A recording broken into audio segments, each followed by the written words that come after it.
ਤੁਹਾਡੇ ਕਾਰੋਬਾਰ 'ਚ ਬਰਕਤ ਪਾਵੇ।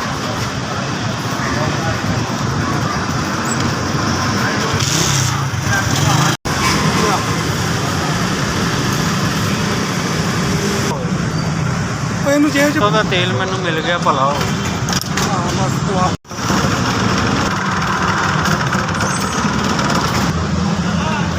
ਭਾਜੀ ਮਿਹਰਬਾਨੀ ਤੁਹਾਡੀ, ਤੁਸੀਂ 500 ਦਾ ਤੇਲ ਪਵਾ ਦਿੱਤਾ।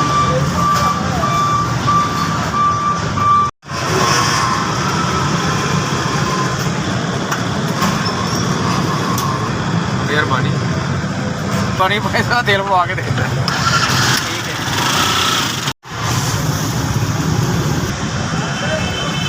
ਅੱਲਾਹ ਪਾਕ ਤੁਹਾਨੂੰ ਜ਼ਿਆਦਾ ਦੇਵੇ, ਇੰਨਾ ਕੁ ਦੇਵੇ ਤੁਸੀਂ ਰੱਖ ਰੱਖ ਪੁੱਟੋ।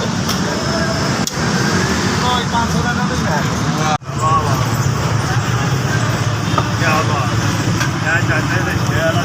ਭਲਾ ਹੋਵੇ ਤੁਹਾਡਾ ਵੀ ਤੇਲ ਪਵਾ ਦਿੱਤਾ।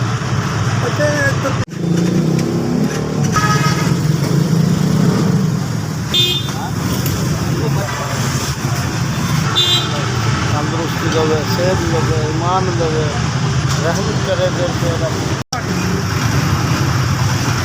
चलो जी, अल्लाह ताला बरकत पाए, मेहरबानी।